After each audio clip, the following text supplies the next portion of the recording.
It's Isabella Vidovich here with Elizabeth Vidovich, Catherine Michelle from Almost Normal Productions, and we are talking with Adams Family Films today. I'm going to introduce them individually. So let's see, so on my right, we've got Toby Poser. In the middle, we have Zelda Adams, and on the left, we have Lulu Adams. I got it, right? Yes. Beautiful. Good job, Val. The Adams Family. I love it. And you may know them by their film, The Deeper You Dig, which is a phenomenal horror film. And most recently, their film, Hellbender, which is coming out on Shudder February 24th. How exciting. Yeah, definitely watch that, guys. Yes. So, how are you ladies doing today? Thank you for being here. We're good. Thanks for having us, really. It's so exciting. And other women in film, it's like the best to be interviewed by you guys. Yeah. I love it. I know, we were just thinking that, like, we released The Accursed, our horror film, and we were like, let's talk to other female horror directors because there's not enough of us. And we're definitely not enough.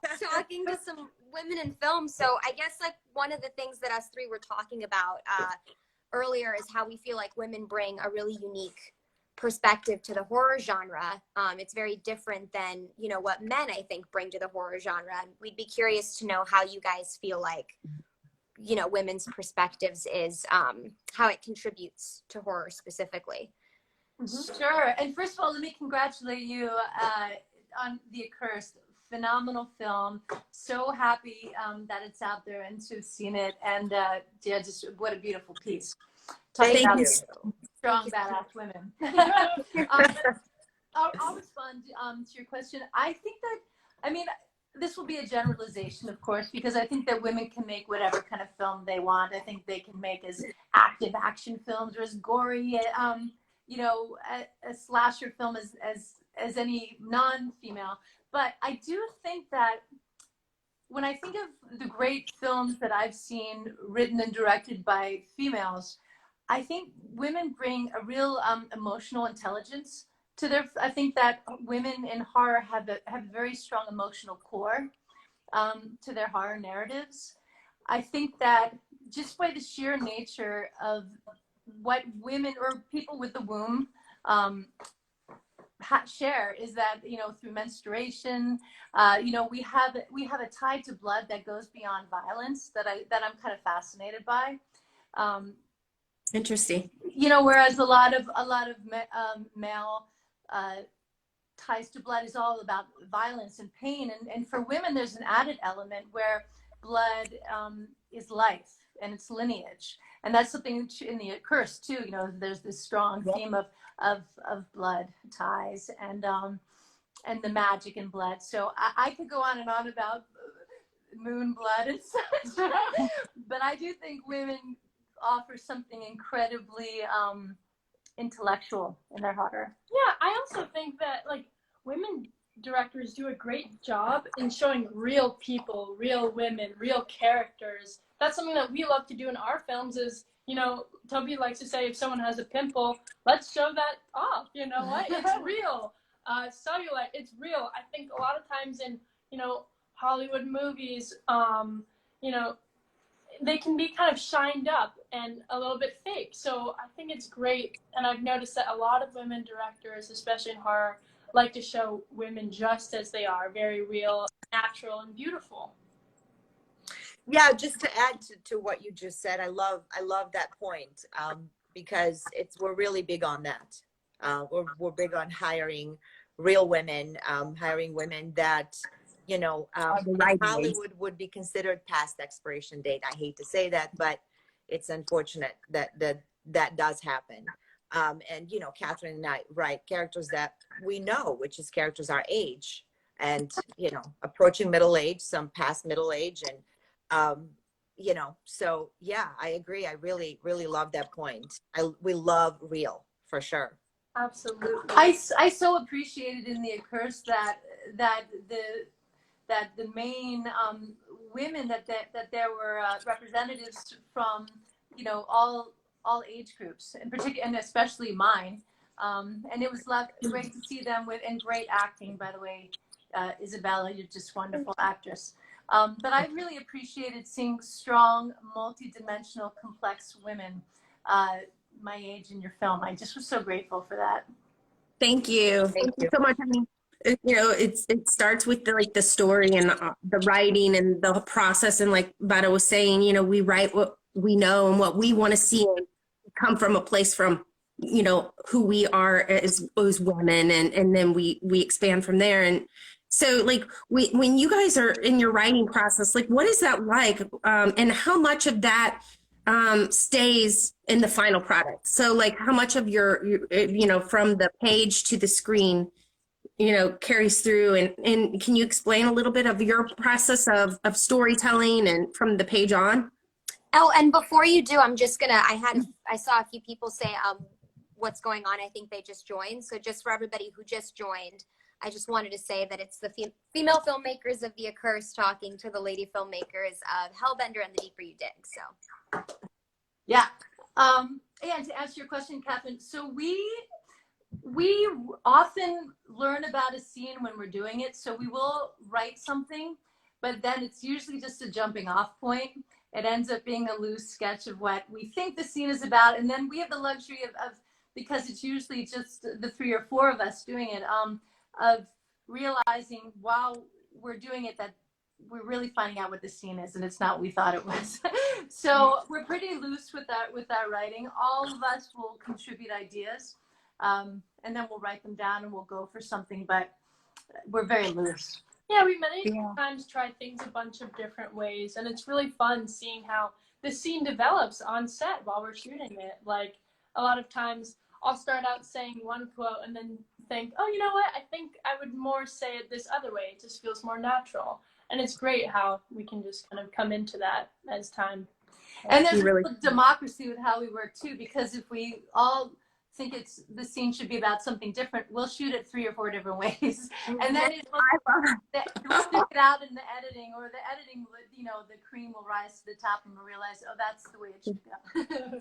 I love that cream just rises to the top. That's exactly how it should be. Well, it also helps too when you're working with like, because as you guys you do everything in your productions, and you know we're similar, like write, direct, produce, and you know a lot of other creative things. And I think that's also really helpful because you're not looking to a million cooks in the kitchen to like ask for permission to play. Yeah. So Yeah. I love that. Yeah, we've done a similar thing too, where we worked with a kind of like a core group of people on all our projects. Mm-hmm. And like from each project, there's new people that come in, but we love to go back to, you know, people that we know. It's really nice. It just brings that kind of like a family feeling to the set. Right. You all get to evolve as people and as filmmakers together. It's so fun. And Yep. Yeah. having your arm in a bunch of different areas of like the filmmaking field is so nice because you get to overlook all the areas and, you know. Yeah. Oh, go ahead. I'm so excited that you're a family, but also Catherine, that you're a filmmaking family. You know, besides the mother-daughter, that you're this core, and that because I know exactly what you must feel because we feel it too, and to grow and to, I'm not going to use the word fail, but to succeed and not succeed together is an incredibly empowering experience. One that I'm grateful for.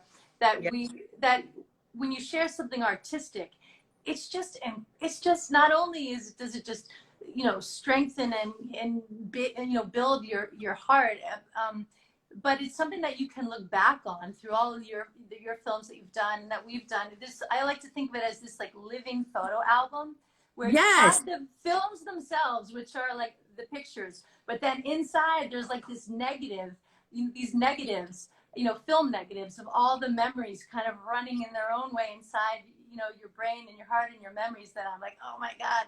I love It's that. so true. It's like, yeah, it's like when you hear that song and it immediately takes you back to a memory. When like we'll see, like we'll rewatch a film or somebody will ask us a question about one of our projects and it'll be like, oh yeah, that's when I was pregnant with. Oh, remember when Bella? And it's exactly that. It's a living photo album, and our body of work is that. It's so crazy that you said that. I bet it's the exact same way for you. Oh Yeah, no, Yeah. I think it's definitely special, especially when like dad got involved. My dad kind of like more heavily got involved, I think, with The Accursed specifically. Yeah, he was always behind the scenes, but with the Curse, he was like the man on set. He And was, I he was the guy to go to. Mario? He's with like his big Mario. like, Yes. tool belt, and I Yeah. noticed, yeah. he has an engineering background, so it was really helpful on set. But yes, to agree. He was our MacGyver. He was our MacGyver in so many ways.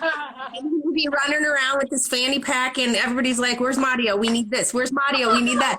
And Betta's like, I got to get rid of that fanny pack." She was trying to we were conspiring on how to get rid of it, but she's not giving it up. Did you hear her? She's defensive. She's like, it's gone. It's gone. Okay, that's the next movie, The Mystery of a Missing Fanny Pack.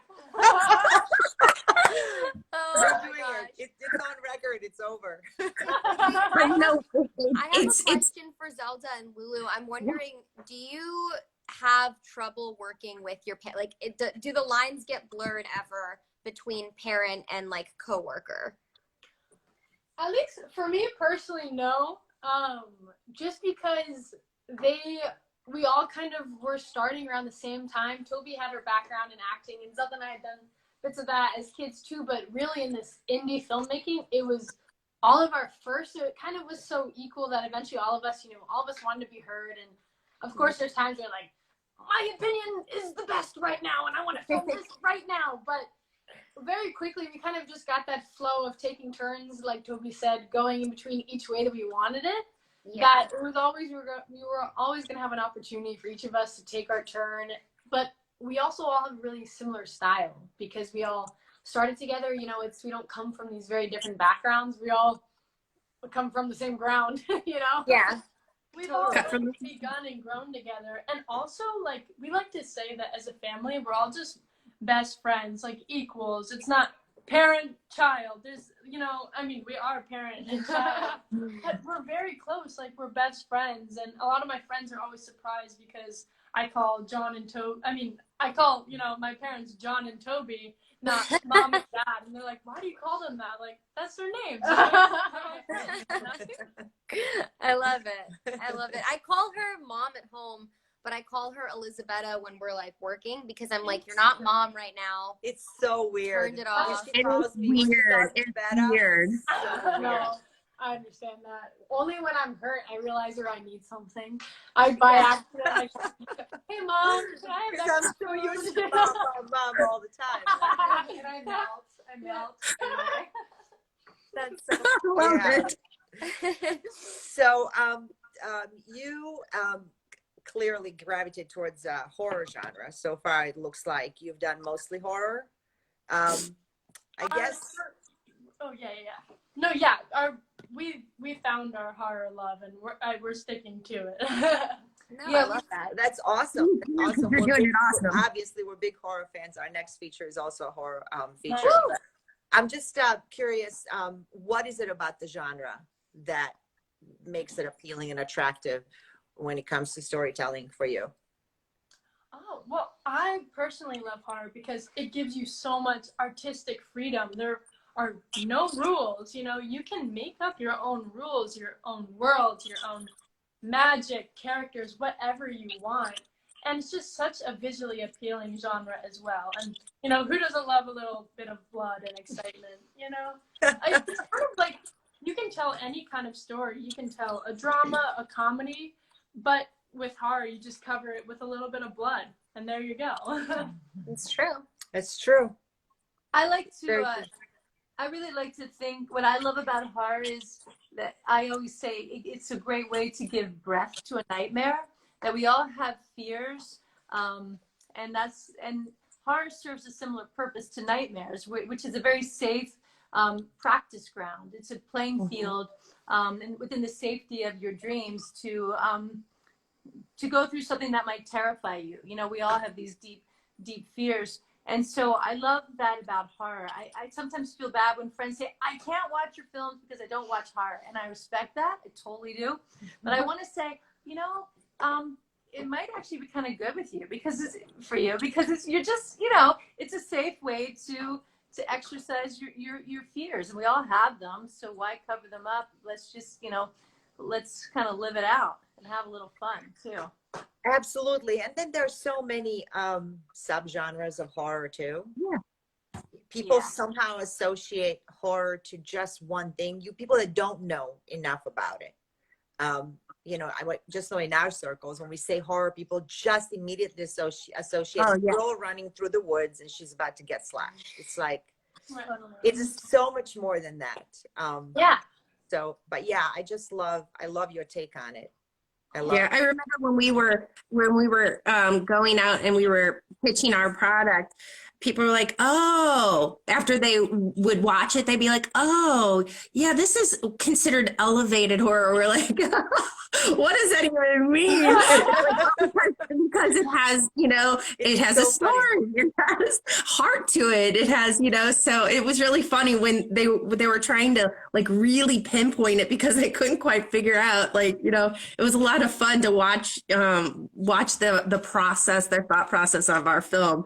Like, how do we place this? Huh? And none of us are actually a big fan of the whole elevated thing, you know, ever since like certain films came out and now they're considered intelligent and, oh, let's call them elevated. It's like, come on, really? And then, like, at the same time, when, you know, when I hear elevated and then I think of like other horrors in comparison to films like ours and films like yours, I'm like, I guess how else do you describe it, right? Like that kind of emotional intelligence that you were talking about earlier. Drama, That's like the drama infused into the horror genre. Like I can see why the difference is necessary. But I know what you mean. I get it. It's just a little pretentious. So my horror For is my taste. elevated. Right. I actually find it so ironic because since we've entered the horror, the genre realm, we have met the most intelligent people we have ever met within the horror scene. I mean, people, there are books, there are theologians, there are critics and people who, open schools that are basically based around the theory of horror. And I'm like, you guys are so smart. Every time they talk, I secretly walk away and I write stuff down because I'm like, oh my God, I got to steal that. So smart. And not only that, but the horror scene, for people who love terror, on screen, they are the most lovable, loving, warm, cuddly, cozy crowd. That it's the greatest they are. paradox. They always embrace you. You're so right. They always embrace you. I feel like in the indie area, but especially horror, people are so supportive, like you said, kind of surprisingly based on all the score and such. But I think also because of horror, it's so expressive and artsy and quirky that you get these people who don't have also so many expectations of certain norms or how to act. Everybody's like, hey, you like art? I like art. I like visuals and colors. So do you. And again, like there is all these elements of drama and comedy and all these other things that you can still put into horror and keep it as a horror. So I think those people tend to be so open-minded and absolutely they've been so loyal to us. Mm-hmm. Yeah, definitely. No, it's like anytime you find like a niche audience, they stick together because you're all into the same thing, and it just becomes really exciting. It's like that's all that it's about. It's just like let's embrace each other and the weird things that we do, and let's like love blood together. Yeah. But It was a funny. Oh, sorry, Kathy. No, go ahead. No, please. What I love about The Accursed is, I look at every story as a drama, even if it's a comedy. I think, obviously a story needs to have conflict and resolution. So I kind of look at everything as a drama, but it's just you get to add these other textures. And what I loved like about The Accursed is what I think about most when I think about it is the story, the drama, the human connections, and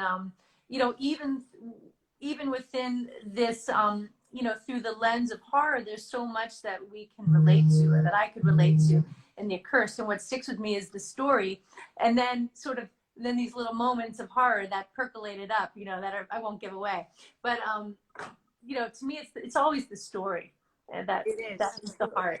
It is always the story, and I think that's definitely something that I felt was extremely strong in The Deeper You Dig.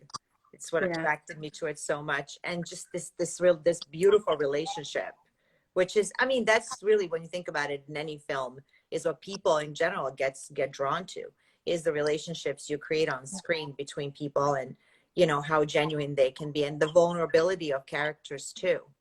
And I think that, that I think is where the true heart of any genre lies. Doesn't matter what it is. Yep.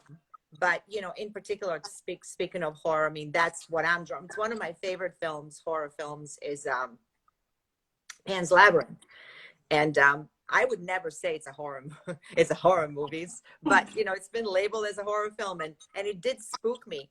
But I mean, I just couldn't stop crying at the end of it because I was just so deeply affected, and yet at the same time, it did terrify me throughout. It had that like drama core, Yeah. at its core, and it had such a strong story.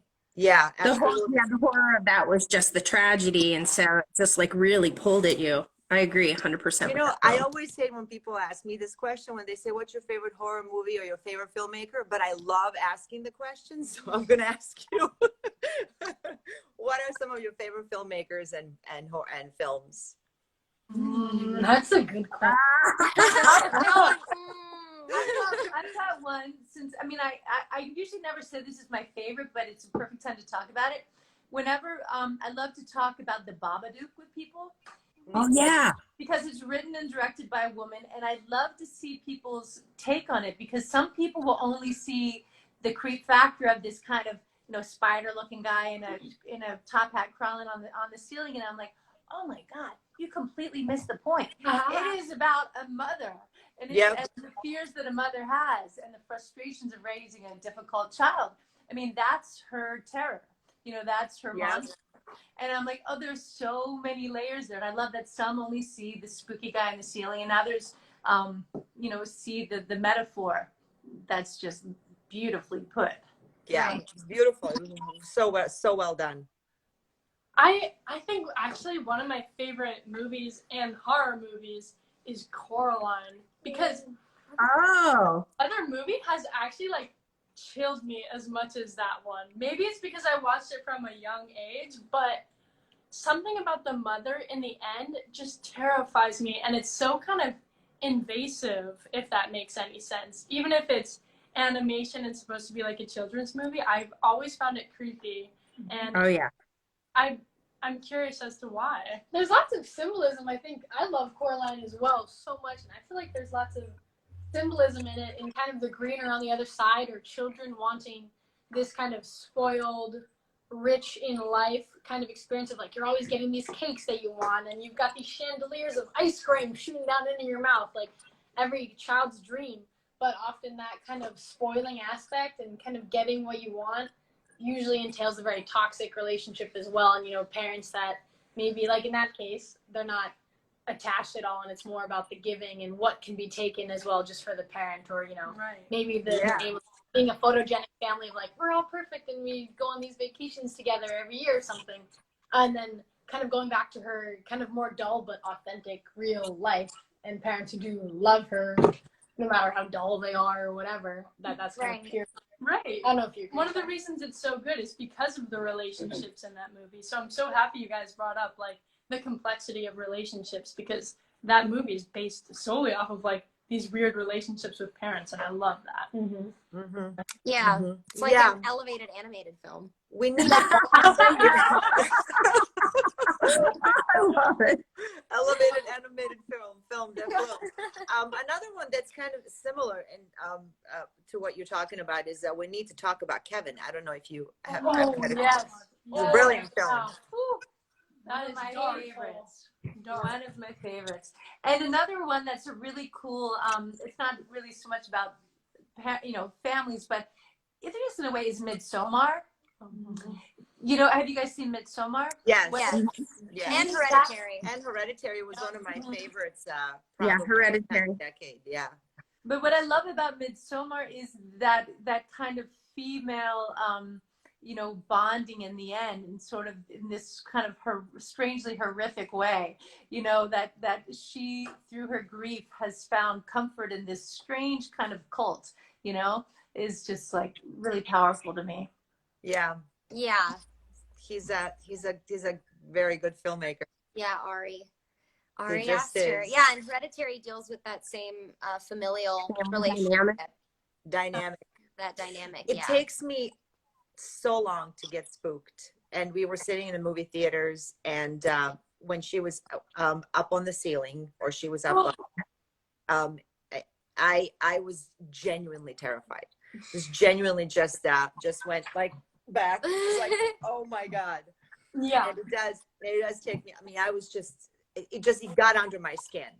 Yeah, we saw that together, right? Out of my head Yeah, for did like we? days. We saw that with Catherine? Yeah, we saw it. Yeah, you saw that with me because I think I had my hand on my mouth from like the party on. I was like this the whole time. And I didn't realize that I was actually doing that. And I was like, Yeah, it was like Yeah. just the shock of it. Did you all see The Witch? Just gonna say. Oh, I yeah. know you were. I was amazed you didn't mention it.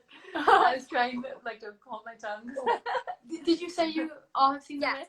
Oh yeah. yes, That. Fantastic movie. so brilliant. Wow. So brilliant.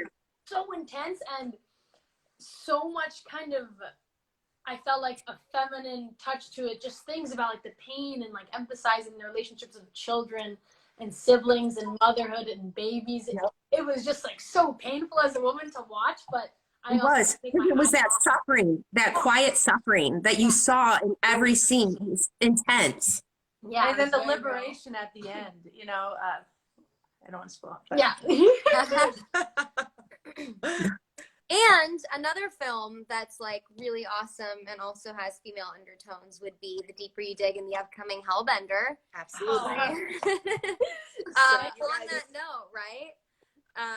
Thank you, ladies, so much for talking. Yeah, thank you. We could sit here and talk to you all day. You have a phone number now, so. Yeah, exactly. We'll just, we'll text it out. Yeah, and we'll be in touch for sure. We'll be in touch. Thank you. Would love to Yeah, do thank this you again with so you much. again Yeah, soon.